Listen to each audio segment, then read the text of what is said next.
예, 서울 성북을 출신 기동민입니다. 장관님, 대통령도 대통령 처음 하셔서 좀 힘들어하시고 장관님도 장관 처음이신데 잘하고 계신다고 생각하십니까? 열심히 하려고 노력하고 있습니다. 객관적으로 수치화해서 점수로 따지면 몇 점이나 되시는 거예요? 제 점수를 제가 어떻게 매기겠습니까만 많이 부족할 거라고 생각합니다. 한쪽에서는 후한 점수를 줄 것 같아요. 근데 다른 한쪽에서는 뭐 낙제점이나 꽈락은 아니지만 박한 점수를 줄 것 같습니다. 더 노력하겠습니다. 그게 대한민국의 현실이라고 생각합니다. 그래서 저는 장관께서는 법무부 장관 이상의 상징성을 잘 가지고 계시기 때문에 각별하게 좀 언행에도 좀 유의하시고 그리고 모든 것들을 좀 정말 조심해서 처신하시는 것들이 필요하겠다. 그만큼 상징성이 크다 이런 말씀을 먼저 드리고요. 잘 새겨듣겠습니다. 저도 법사위 간사가 처음이어서 장관님이나 저나 좀 겸손해야겠다 이런 생각도 좀 많이 갖습니다. 동의하십니까? 예. 저는 오늘 법무부 장관이 어떤 자리인지 주로 좀 한번 말씀드려 볼게요. 혹시 텔레그램 사용하십니까? 여러 가지 개인적으로 할 때 여러 가지 제가 메신저를 씁니다. 텔레그램 사용하세요? 뭐 주로 많이 쓰지는 않고요. 예. 텔레그램 사용하실 때 항상 뒤 조심하십시오. 카톡은 쓰십니까? 예? 카톡. 카톡은 제가 했습니다. 그러니까 저는 상대방이 해오는 거 그대로 받아가지고요. 카톡은 예전에 많이 쓰셔서 예. 또 사회 이슈가 되기도 하고 그러셨는데 제가 왜 어떤 말씀을 드리려고 하면 이 습관이 되게 무섭거든요. 그러니까 예. 조그만 메신저 서비스가 마치 모든 것을 다 움직일 수 있다 이렇게 착각하기가 쉽고요. 대통령께서 얼마 전에 말씀을 주셨는데 공간이 의식을 지배한다는 말씀도 주셨어요. 그러니까 텔레그램 특히 보면 이번 문자 파동에서 보듯이 음모적 언어와 폐쇄적 생각의 진원지가 될 수도 있다 이런 생각들 좀 갖습니다. 그래서 저는 이번 과정 속에서 대통령과 여당 대표 사이의 어떤 대화 이런 부분들이 예전에 봉건 시대의 군주와 신하 관계를 연상시켜서 그런 대화를 엿들은 것 같아서 국민들 많이 좀 씁쓸해하신다고 생각하거든요. 그래서 조금 이런 과정 속에서 터널 사이에 박혀가지고 그냥 갇혀서 코박고 일하지 않았으면 좋겠다. 좀 개방적이고 연대해서 소통하고 협력했으면 좋겠다. 이런 주문을 좀 먼저 드립니다.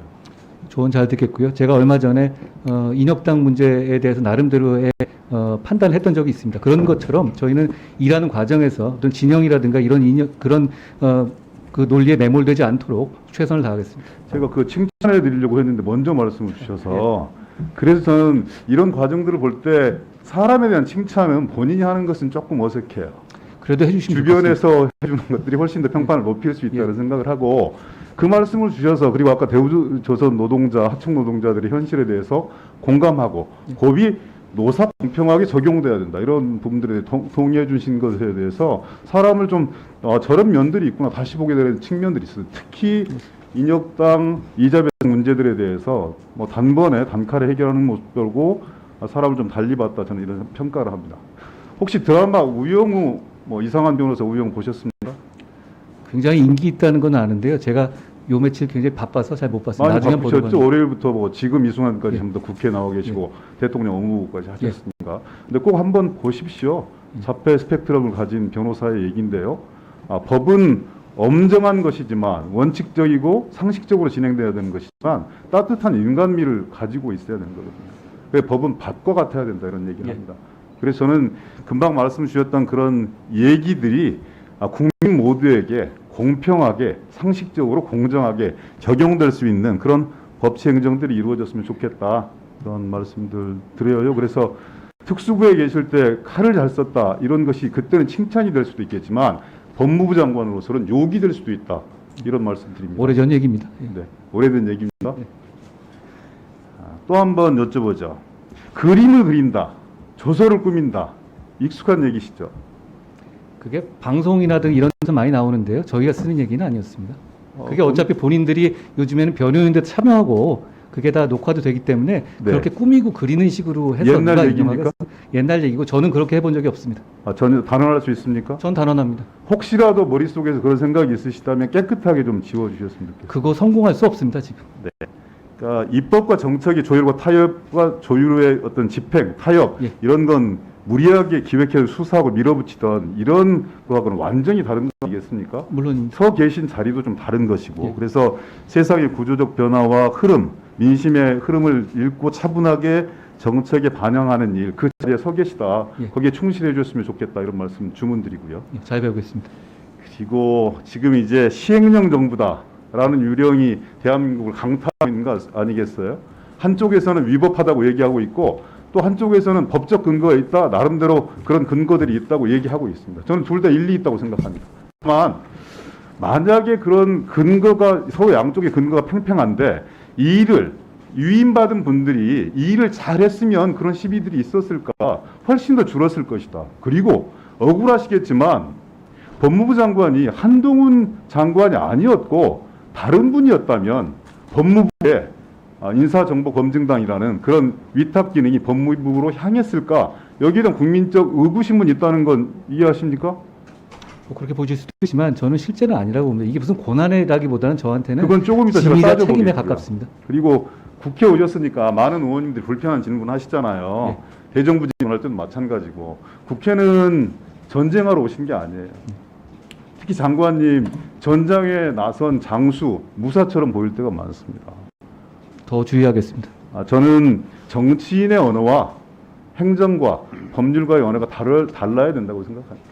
물론 일각의 상징을 대변하고 있고 대선 주자도 반열에 올라섰기 때문에 또 이 윤석열 정부를 보호하고 방어해야 되는 그런 정치적 입장도 있을 수 있다고 생각합니다. 그렇지만 그걸 마음속에 좀 담아두시고 말씀을 많이 하시기보다 말씀을 좀 많이 드셨으면 좋겠어요. 특히 잘 듣겠습니다. 통합과 협치를 해야 되는 게 절체절명의 시대적 과제라고 한다면 정부의 상징인 한동훈 법무부 장관께서는 억울하고 그리고 잘못된 논리일 수 있고 그리고 생각이 다를 수 있는 것이지만 그걸 더욱더 존중하고 함께 해야 되고 노력하셔야 되는 거 아니겠습니까? 예, 잘 배우겠습니다. 맞는 말씀입니다. 저는 더욱더 그러셨으면 좋겠어요. 그래서 쉽지 하겠습니다. 않겠지만 말씀은 좀 줄이시고 귀를 훨씬 더 여섰으면 좋겠어요.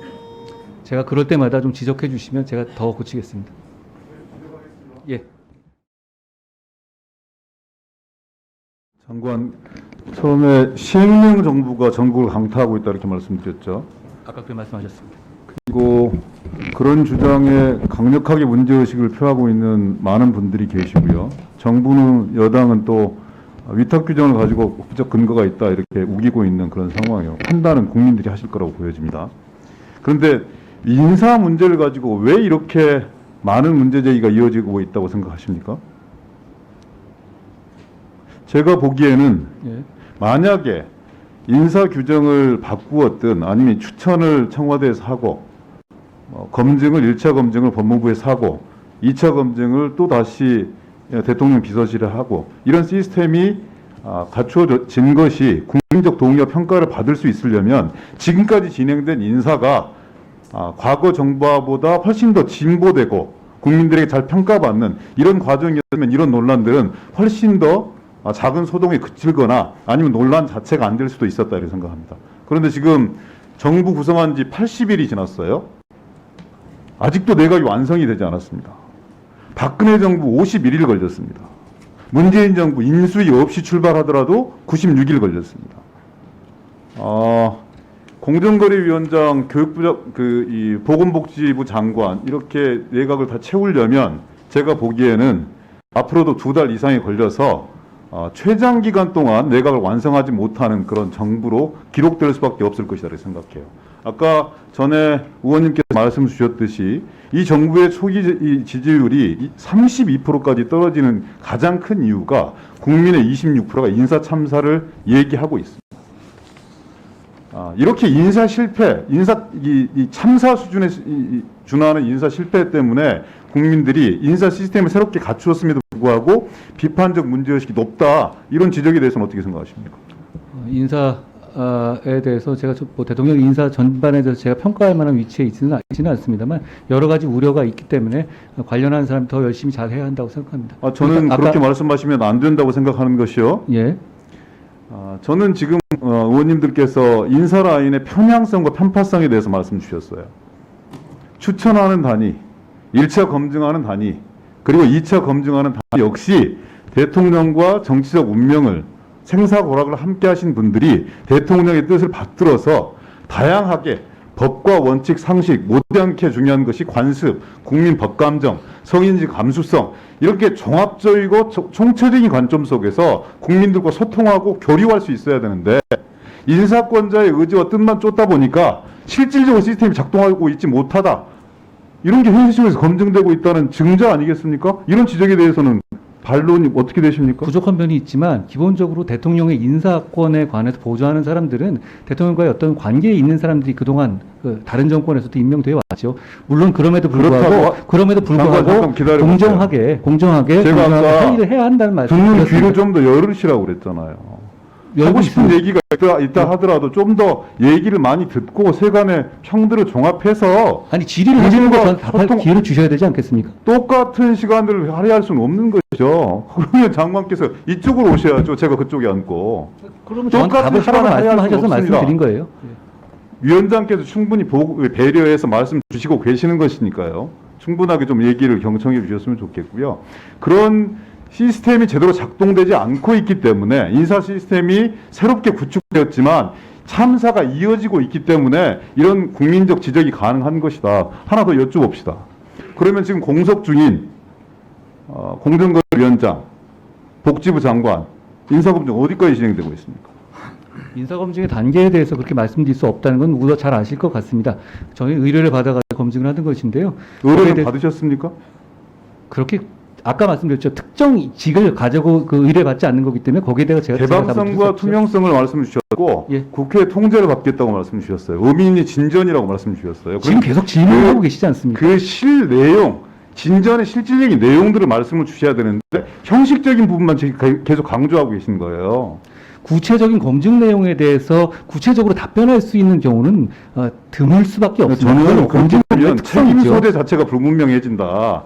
실무적이고 객관적인 자료만 넘기기 때문에 최종적인 판단들은 대통령실에서 하는 거고 대통령이 최종적인 책임을 지는 것이다. 당연히 옳은 얘기지만 인사검증의 일차적인 판단들을 하는 기관의 장인 한동훈 법무부 장관이 그렇게 말씀을 회피하시면 임명한 대통령은 대단히 서운하지 않겠습니까? 아닙니다. 저는 분명히 일관성 있게 제가 어떤 일을 하고 있고 어떤 자세를 하고 있다는 말씀을 드렸습니다. 그리고 아까 예. 그런 1차 추천과 2차 검증과 2차 검증 팀이 좀 더 전문적인 판단을 같이 하셔야 되는데 우리는 인사 문제이기 때문에 추천한 분들에 대해서 아주 1차적인 구체적인 검증만 하다 이렇게 말씀을 주셔버리면 대통령의 의지가 그대로 관철될 수밖에 없는 그런 수직적인 구조를 가지고 있기 때문에 이런 인사 참사가 계속적으로 일어날 수밖에 없는 것이다. 좀 더 과도하게 말씀을 드려보면 대통령과 정치적 운명을 함께할 수 있는 그리고 대통령과 많은 얘기들을 승부 없이 털어놓을 수 있는 관계에 있는 한동훈 장관께서 지금 그렇고라도 잘못된 인사들에 대해서는 추천 검증을 뛰어넘어서 직원을 할 수 있어야 된다. 그래야 국민들이 피곤하지 않는다. 그래야 이런 인사 참사가 반복되지 않는 것이다. 이런 주문에 대해서 왜 그렇게 하십니까? 제가 답을 드리겠습니다. 저 법무장관으로서 그 역할, 규정된 역할에 충실하겠다는 말씀드립니다. 만약 제가 그걸 넘어가지고 지금 같은 말씀을 하신다면 그거는 어떻게 보면 월권 아닐까요? 저는 그 부분에 됐었을 때 그런 식으로 제가 어떻게 보면은 제 영역을 넘어서는 그 부분에 대해서 의견을 드리거나 그럴 경우에는 제가 그럴 직위에 있으면 모르겠습니다만 제가 대통령 비서실이 아니지 않습니까? 그렇다면 그것도 더 저는 국민들이 보시기에 문제가 될 것이라고 생각합니다. 한 가지 더 말씀드리자면 시행령 관련해서 말씀드리자면 저는 뭐 전 정부에서 했던 걸 이건 비하하는 취지가 전혀 아닙니다. 전 정부 초반에도 시행령을 적극 활용해서 국민을 위한 행정을 펼치라는 지시가 명시적으로 있었고 거기에 많이 활용됐습니다. 저는 그 부분이 잘못됐다는 게 아니라요. 그런 맥락에서 저희 정부도 시행령을 활용해서 예측 가능성이 있는 정책을 하기 위해서 노력하는 것이라는 점을 말씀드리겠습니다. 예, 서울 성북을 출신 기동민입니다. 위원장님 하명에 따라서 매끄럽게 하려고 노력해 보겠습니다. 그 장관께서 법무부 장관의 소임에 대해서 인사 문제에 관련해서 말씀 주셨고 제가 말씀드린 요청 사항에 대해서는 과하다고 말씀 주셨어요. 좀 부드럽게 말씀드리면 대통령과 운명 공동체 아닌가. 그리고 세간의 평에 의하면 김건희 여사를 제외하고는 우리 한동훈 법무부 장관께서 대통령과 뭔가 가치와 철학을 공유하고 함께 많은 문제들을 상의할 수 있는 그런 관계다라고 이제 세간의 소문들이 나와 있어요. 그걸 확인할 수 있는 방법은 없습니다. 왜 그 생각을 더 하게 되었냐면요. 여당 의원님들께서 많이 반대했던 그리고 비판했던 검수완박법 처리 과정 속에서 권성동 원내대표가 박병석 국회의장에게 자신이 불러준 대로 다 받아 쓴 것이다. 그게 합의서의 전말이다. 그래서 논란은 있었지만 여당 의총에서 통과가 되었고 인수위에서도 환영 논평이 나왔고 대통령 당선자께서도 아마 긍정적인 사인을 보낸 걸로 그렇게 보도에는 나왔었어요. 그런데 어느 순간 확 뒤집어지는 모습을 보면서 사람들이 뭐라고 그랬냐면 저는 확인하지는 않았습니다. 한동훈 장관께서 그것을 반했기 때문에 여권의 전체적인 기류가 바뀔 수밖에 없었던 거 아니냐 이런 평가들이 있습니다. 소문들이 있고요. 그래서 저희들이 생각하기에는 당내에서 윤핵관이라고 얘기하는 분들도 결국은 대통령과의 소통 과정 속에서 보면 어제 문자 파동에서 드러났지만 뭔가 주종관계 이상의 관계를 뛰어넘지 못하고 있다. 그래서 한동훈 법무부 장관이 훨씬 더 역할들이 맞중한 거 아니냐. 그래서 저는 윤석열 정부가 성공하기 위해서는 한동훈 장관께서 법무부 장관으로서 역할 플러스 그리고 뭔가 장관 이외에 이 정권을 운영하는 공동 운명체로서의 역할 이런 부분들이 필요하다고 봐서 뭔가 잘못된 흐름과 잘못된 인사와 그리고 그것이 너무나 누적적으로 반복되고 있기 때문에 그것을 바로잡을 의향이 없는 거냐. 그것은 법무장관 직뿐만이 아니라 국무위원으로서 저는 대등한 관계는 아닌 거지만 대통령께 직언할 수 있어야 된다고 보고 그 직언이 먹힐 수 있는 사람이 그것도 해야 되는 것이지 안 그러면 그냥 원래 파리 목숨 되듯이 날아가는 게 지금 세상 이치 아니겠습니까? 그런 차원에서 저는 막중한 책임감을 강조한다는 차원에서 장관께 말씀을 드린 건데 장관께서는 좀 아주 소극적이고 부정적이고 법무부 장관의 소관이 아닌데 그걸 강요하느냐라는 투로 말씀을 주셨어요. 저는 납득하기가 좀 어렵거든요. 장관님.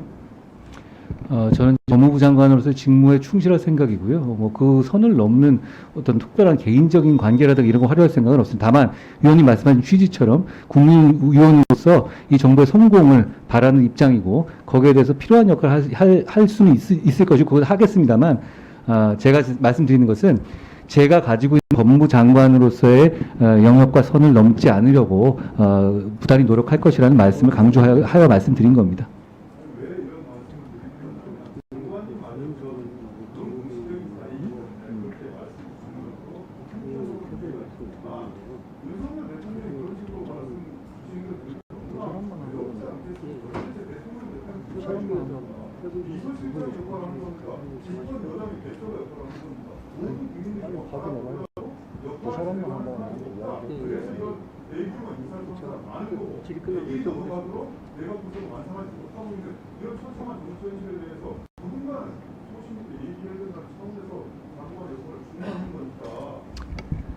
예. 간사님 말씀 제가 깊이 새겨 듣겠습니다.